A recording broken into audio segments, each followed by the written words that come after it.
안녕하세요. 종교철학 8주차 2교시 시작하겠습니다. 여러분 다음 주에는 우리가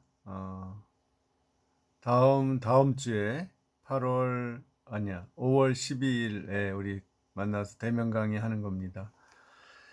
자, 이제 저로서는 이거 사이버 강의 종교철학 마지막으로 올리는 것 같네요. 사실 이게 쉽지 않아요. 여러분, 제 엘보가 다 망가졌어요. 병원 가서 주사 맞고 있어요. 이거를 12시간, 저는 5과목 12시간을 만들려면 이게 다 망가집니다. 그래요. 자, 오늘 7과 인간이란 무엇인가에 대해서 첫 시간 하겠습니다. 우리 한번 우리 그림 볼까요? 어, 독일 말로 Was ist der Mensch? 인간이란 무엇인가? 이게 사실 우리 기독교적으로는 간단하지만 성경에 나오니까요. 그러나 일반적으로 쉽지 않은 질문이죠. 이 유명한 마크 트웨인이라는 미국의 소설가가 있죠. 이 사람도 인간이란 무엇인가라는 책을 썼는데요. 결국 이 사람의 대답은 인간은 기계와 같은 존재다. 완전히 무신론적인 대답을 했죠. 또 반면에 빅터 프랭클이라는 오스트리아의 유대인 의사가 있는데 이 사람 정신과 의사인데 아우슈비츠에 끌려가서 거기서 그 모진 고생을 다 하고 살아남았죠. 그래서 이 책을 썼죠. 죽음의 수용소에서라는. 우리가 이제 오늘 4교시에 이 내용을 좀 볼 겁니다. 그러면서도 그 인간에게는 존엄성이 있다는 걸 이 사람은 이야기해요. 아무리 그 시체 속에서 살아가도 인간에게 희망이 있다면 인간은 살 수 있다. 그리고 그 수용소의 그 무시무시한 끔찍한 조건 속에서도 인간은 사랑을 갈구한다. 라는 것을 이야기하고 있어요. 자, 그래서 우리 오늘날의 이제 가장 큰 화두가 인간을 하나님의 형상, 즉, 하나님이 만드신 최고의 존재로 볼 것이냐, 아니면 그냥 유물론적으로 물질적 존재, 그냥 죽으면 다 분해되어서 사라지는 그런 물질적 존재로 볼 것이냐가 가장 큰 화두죠. 그러나 이제 성경은 하나님에 의해서 창조됐는데 그것도 하나님의 형상, 하나님의 가진 그 우리 공유적 속성을 가지고 귀한 존재로 태어났다, 창조되었다라는 거죠. 예. 그래서 여기 인간에 대한 기독교 정의는 우리 책에 보면은 책에 지금 여러분 이 책에 7과에 보면 81쪽이죠. 81쪽으로 한번 펴보세요.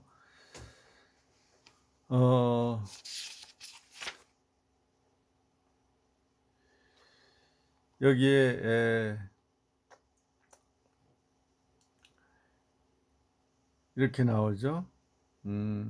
하나님이 우리를 창조하신 이유는 무엇이 부족하거나 필요해서가 아니었습니다. 하나님은 외롭지도 않았고 하나님께 찬양을 바치거나 영광을 돌릴 누군가 내지 무엇인가를 필요로 하지 않았습니다. 그러나 하나님은 우리를 창조하시기로 작정하셨고 우리는 하나님께 영광을 돌리는 존재입니다. 이것이 하나님의 뜻에 의해서 우리 전적으로 우리는 선하게 또 뛰어난 존재로 창조되었죠. 이것이 이제 하나님의 형상의 의미이고, 그런데 우리는 타락해서 그 형상이 왜곡되었고 이제 완전히 파괴되지는 않았지만 상당 부분 손상을 입게 되었고, 그리하여서 고통과 비참과 죽음 가운데서 살게 되었고 마지막에는 심판을 받아서 멸망받게 되었다는 거죠. 그렇지만 하나님께서는 이 타락한 인간을 버리지 않고 다시 구원하셔서 회복의 길을 열어주셨다라는 겁니다. 그래서 이 인간의 이제 창조 목적이 뭐냐 하면 하나님의 형상으로 하나님의 통치 아래서 세상을 다스리는 거다. 첫 번째가, 그래서 인간은 하나님과 교제하는 영성과 지성과 감성과 의지와 상상력 등등을 가지고 있죠. 우선 하나님이 주신 우리 삶의 조건은 창세기 1장 27, 8절에 나오는 것처럼 하나님이 자기 형상 곧 하나님의 형상대로 사람을 창조하시되 남자와 여자를 창조하시고 하나님이 그들에게 복을 주시며 하나님이 그들에게 이르시되 생육하고 번성하여 땅에 충만하라. 땅을 정복하라. 바다의 물고기와 하늘의 새와 땅에 움직이는 모든 생물을 다스리라 하시니라. 그래서 시편 또 8편 4절에서 6절에는 사람이 무엇이기에 주께서 그를 생각하시며 인자가 무엇이기에 주께서 그를 돌보시나이까. 그를 하나님보다 조금 못하게 하시고 영화와 존귀로 관을 씌우셨나이다. 주의 손으로 만드신 것을 다스리게 하시고 만물을 그의 발 아래 두셨으니. 이렇게 나오죠. 그러니까 이 조건이 우리 인간이 누릴 수 있는 가장 기본적인 조건이라는 거죠. 하나님의 그 형상, 하나님의 그 뛰어난 능력의 일부를 가지고, 하나님의 성품의 일부를 가지고 우리가 남자와 여자로 이 땅에서 살아가면서 하나님의 복을 받고 번성하고 생육하고 번성하고 충만해져서 땅을 정복하고 다스리며 하나님을 대신해서 만물을 다스리는 거죠. 이런 귀한 사명을 받고 지금도 그렇게 해가고 있는 거죠. 기본적으로는. 그러나 거기에 많은 문제가 생겨나서 우리가 자연도 파괴하고 또 서로 죽이고 미워하고 뺏고 이렇게 정말 모든 인간이 행복하게 살지 못하고 있는 그런 상황이죠. 이것이 바로 이제 인간의 오늘날의 모습인 거죠. 그래서 창조와 타락이 함께 공존하는 세상이 바로 오늘날 인간의 모습입니다. 그럼에도 불구하고 우리는 잊어서는 안 될 것은 우리가 하나님의 영광을 위해서 태어났고 부르심을 받았다는 거죠.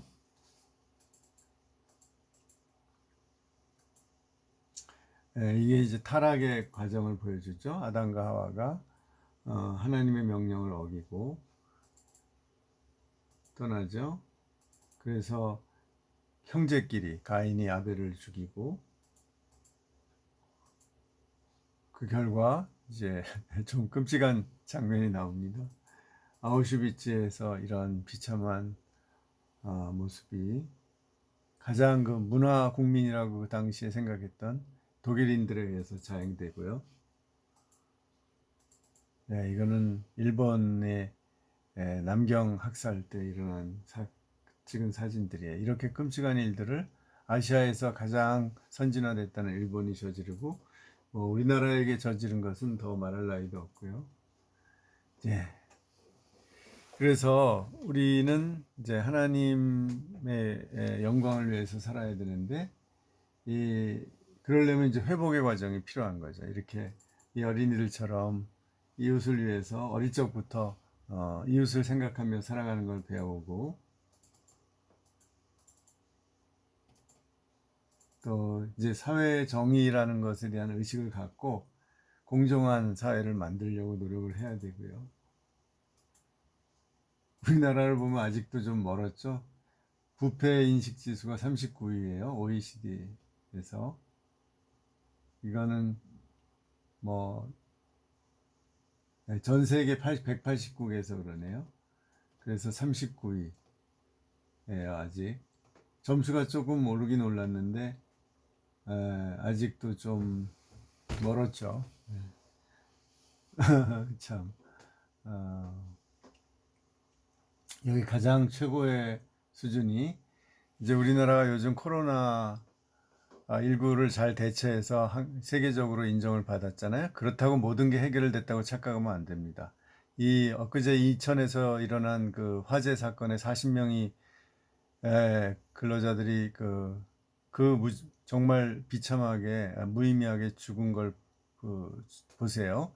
이렇게 돈 때문에 그 하루 이틀 먼저 그 공사를 마무리하겠다고 이렇게 안전을 무시하고 수십 명을 7, 80명을 몰아서 한꺼번에 막 한쪽에서는 용접하고 한쪽에서는 그 무슨 폼을 하고 뭐 이렇게 해서 누구나 다 위험하다는 걸 아는데도 강행을 시키고 그것을 정부가 그냥 아무 제재 없이 놔두고 이런 사회가 아직도 우리 사회예요. 그러니까 너무 여러분 도취에 되면 안 될 것 같아요. 아직 우리는 멀고 멀었어요.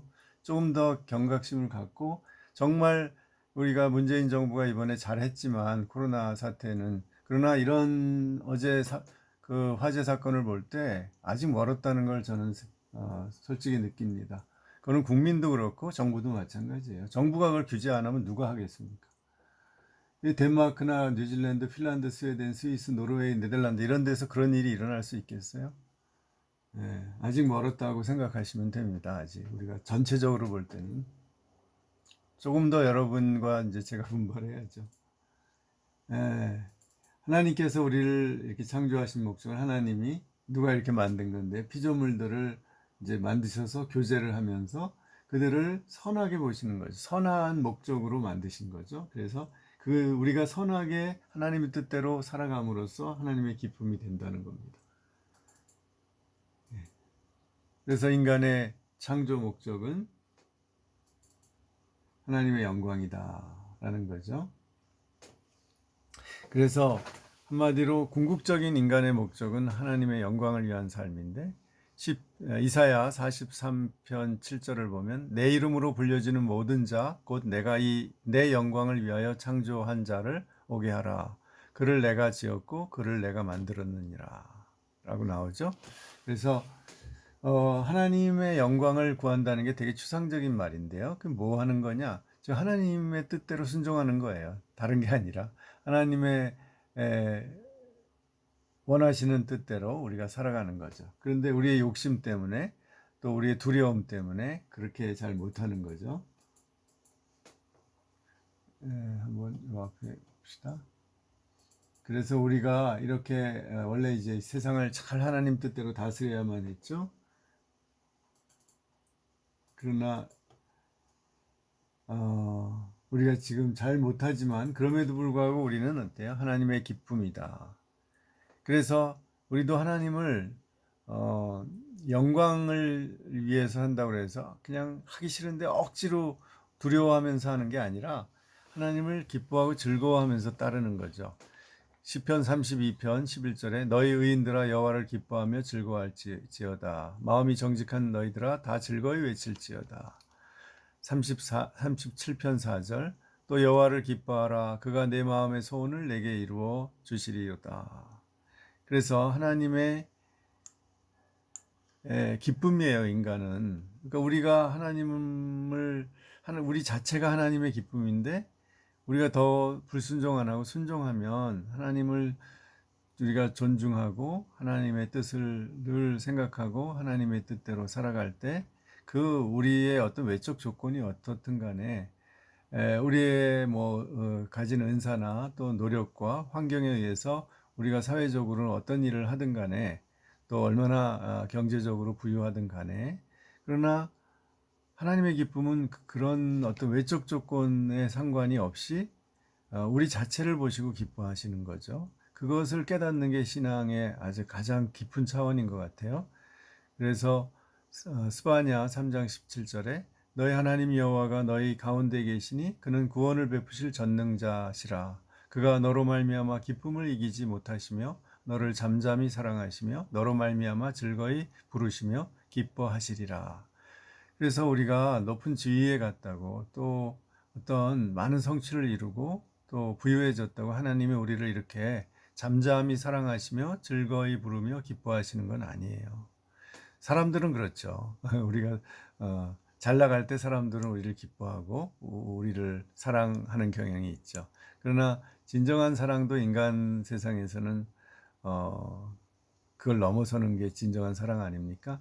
하나님은 그 사랑의 근원이시기 때문에 우리가 어떤 상태에 있던 우리 마음이 하나님을 향하고 하나님을 사모하고 하나님을 사랑해서 순종하려고 하면 우리를 이렇게 사랑하시며 기뻐하신다. 이것이 기독교 신앙이 가장 주는 가장 큰 위로고 가장 위대한 측면이라고 저는 믿습니다. 그래서 마지막 이런 타락에도 불구하고 마지막 비전은 이제 구원이죠.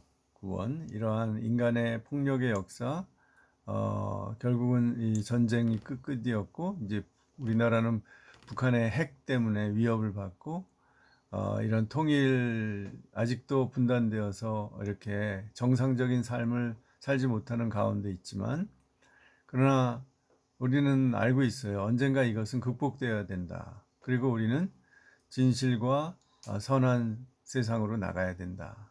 또 우리 모두가 행복하게 사는 세상으로 나가야 된다라는 것을 우리는 알고 있죠. 북한 사람들도 그 김정은 치하에서 알고 있죠. 지금 김정은이 어떻게 되어 있는지 모르지만 그러나 궁극적으로 우리가 그 모든 사람 가슴 속에 이런 하나님의 은혜가 있기 때문에 일반 은총이라고 하죠.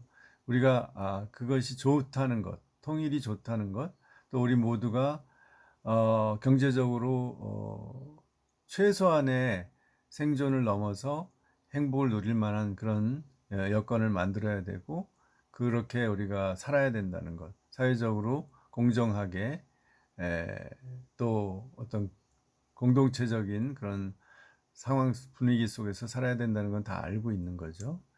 그러나 그것의 과정은 아주 멀고 험합니다. 그것이 바로 우리의 이제 구원의 과정인데 우리는 그리스도를 믿음으로써만 구원을 얻고 그러나 이 구원이 우리만 구원받고 끝나는 것이 아니라 우주 전체의 회복을 가져온다라는 게 이제 이사야서 11장의 종말론적 비전이죠. 6절부터 9절을 보면 그때 이리가 어린 양과 함께 살며 표범이 어린 염소와 함께 누우며 송아지와 어린 사자와 살찐 짐승이 함께 있어 어린 아기에게 끌리며 암소와 곰이 함께 먹으며 그것들의 새끼가 함께 엎드리며 사자가 소처럼 풀을 먹으며 젖 먹는 아이가 독사의 구멍에서 장난하며 젖된 어린아이가 독사의 굴에 손을 넣을 것이라. 내 거룩한 산 모든 곳에서 해됨도 없고 상함도 없을 것이니 이는 물이 바다를 덮음같이 여호와를 아는 지식이 세상에 충만할 것임이니라. 이것이 이 구약이 말하는 종말의 비전이죠. 그래서 어느 여성 화가가 이 종말의 비전을 이렇게 그렸습니다. 어린아이들이 이렇게 표범과 사자와 같이 놀고 소와 사자가 같이 놀고 어린 양이 여기 있는 그런 낙원을 비전을 그리고 있죠. 자, 그러면서 우리가 이 나라를 그리면서 지금 우리가 이 땅에서 이 창조, 타락, 그리고 구속의 과정을 가면서 어떤 자세를 취할지 우리 유명한 우리 복음성가 CCM을 한번 들어보면서 생각을 하고 이 수업을 마치겠습니다. 하나님 나라는 어떤 곳일까? 마커스의 찬양입니다. 하나님 나라는 어떤 곳일까? 아픔과 슬픔이 없는 나라인가요? 하지만 이곳은 그렇지 않은 걸. 하나님 나라에 살고 싶어요. 하나님 나라는 이곳이란다. 여전히 아프고 슬픈 일이 있지만 행복과 기쁨이 여전히 있는 것. 우리가 하늘과 땅의 통로야. 이 땅에서 하늘 뜻을 품고 사는 자들, 믿음으로 하늘 뜻을 보여주는 자들, 보내어진 자리에서 동참하는 자들, 믿음으로 주님 보길 소망하는 자들,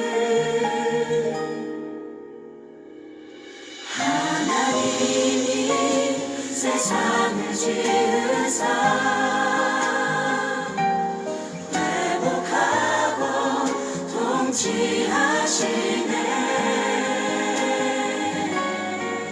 주님이 이곳에 나타나시는 날 세상과 우리는 완전하게 변할 거야. 땅에서 하늘 뜻을 사는 자들, 믿음으로 하늘 뜻을 보여주는 자들, 또 내어진 자리에서 동참하는 자들, 믿음으로 주님 보길 소망하는 자들, 아름다운 세상을 만들어 너희에게 전해줄 거야. 그것이